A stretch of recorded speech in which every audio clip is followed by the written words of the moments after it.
नमस्कार साथियों। भूमि दोष का मनुष्य के विचारों पर क्या प्रभाव पड़ता है।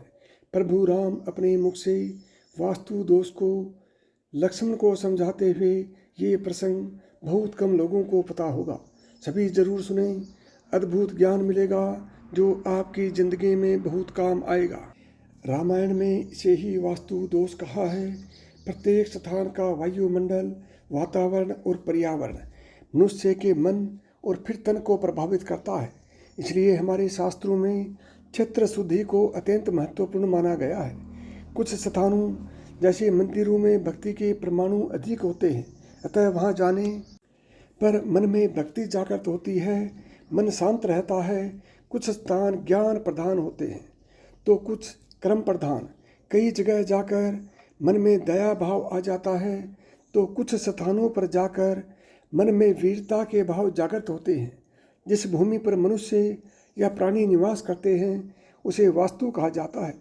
शुभ वास्तु के रहने से वहाँ के निवासियों को सुख, सौभाग्य और समृद्धि की प्राप्ति होती है, और अशुभ वास्तु में निवास करने से मन बेचैन, चिंताग्रस्त और नकारात्मक ऊर्जा से ग्रस्त रहता है। विभिन्न पुराणों की रचना करते समय भगवान वेदव्यास जी ने रामायण की कथा कही है। मार्कंडेय पुराण में भी थोड़े हेर फेर के साथ रामायण की कथा मिलती है। मार्कंडेय पुराण में भगवान श्री राम, सीता और लक्ष्मण के वनवास के समय एक प्रसंग दिया गया है जो भूमि दोष का मनुष्य के विचारों पर प्रभावों को दर्शाता है। वनवास काल में श्री राम, लक्ष्मण और जानकी जी विभिन्न वनों में भ्रमण कर रहे थे। एक दिन उन्होंने एक ऐसे वन में प्रवेश किया जहाँ आने के बाद लक्ष्मण जी के मन में थोड़ा कुभाव आ गया। वे मन में विचार करने लगे, माता कैकेयी ने श्री राम को वनवास दिया है, मुझे वन में भटकने की क्या आवश्यकता है। मैं अयोध्या वापस चला जाऊं, मेरी पत्नी उर्मिला वहाँ है, मैं भी वहाँ जाकर सुख भोगूं। श्री राम जी के पीछे भटकने में मुझे कोई लाभ नहीं है। प्रभु श्री राम भाप गए कि लक्ष्मण का मन आज कुछ बिगड़ा हुआ है। उन्होंने लक्ष्मण जी को आज्ञा दी कि लक्ष्मण, इस क्षेत्र की थोड़ी मिट्टी तो ले आओ और उसे अपने पास पोटली में डालकर रख लो। लक्ष्मण जी ने श्री राम की आज्ञा मानकर थोड़ी मिट्टी ली और उसकी पोटली बनाकर अपने पास रख ली। लक्ष्मण जी जब स्नान करते समय पोटली अपने से अलग रखते तो उनका मन पवित्र हो जाता।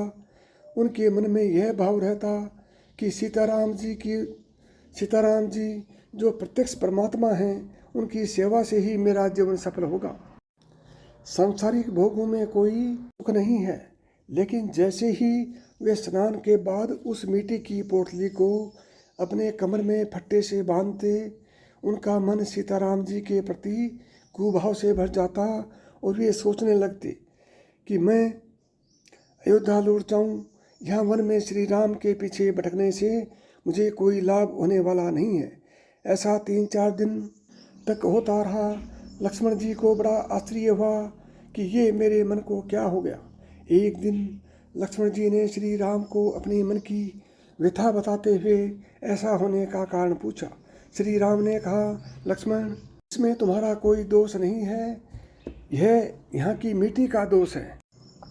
तुम यह मिट्टी फेंक दो। जिस भूमि में जो काम होता है उसका परमाणु उस भूमि में और उस क्षेत्र के वातावरण में रहते हैं।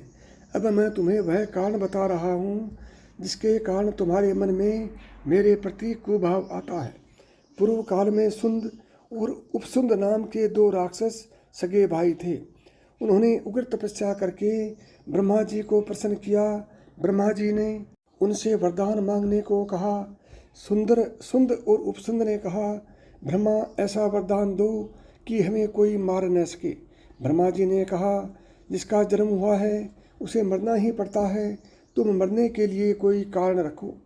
सुंद और उपसुंद दोनों भाइयों में प्रगाढ़ प्रेम था। उन्होंने विचार किया कि हम में आपस में कभी वैर तो होना नहीं है, इसलिए हम एक दूसरे को मारने वाले हैं नहीं। अमर रहने के लिए यही उपाय उत्तम है। इससे मरने का कारण भी बन जाएगा और कभी मरण संभव भी नहीं होगा।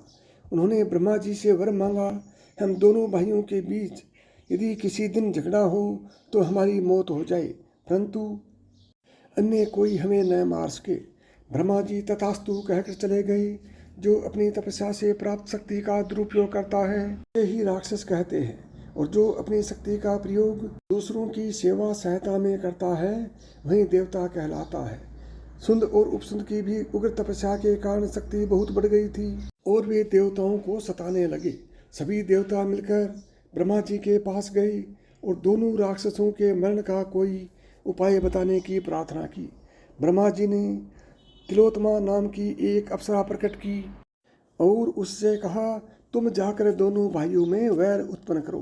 तिलोत्तमा सुंद और उपसुंद जहाँ रहते थे वहाँ गई।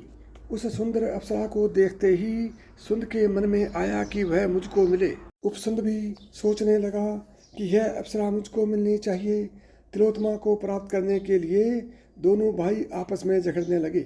तिलोत्तमा ने कहा, तुम में से जो मुझे पसंद होगा मैं उसी के साथ विवाह करूंगी। सुंद उपसुंद से बोला, यह तेरी भाभी है।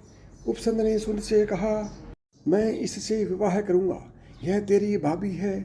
इस तरह दोनों आपस में कहा सुनी करते करते एक दूसरे को मारने लगे और आपसी वैर से स्वयं ही मृत्यु को प्राप्त हो गए।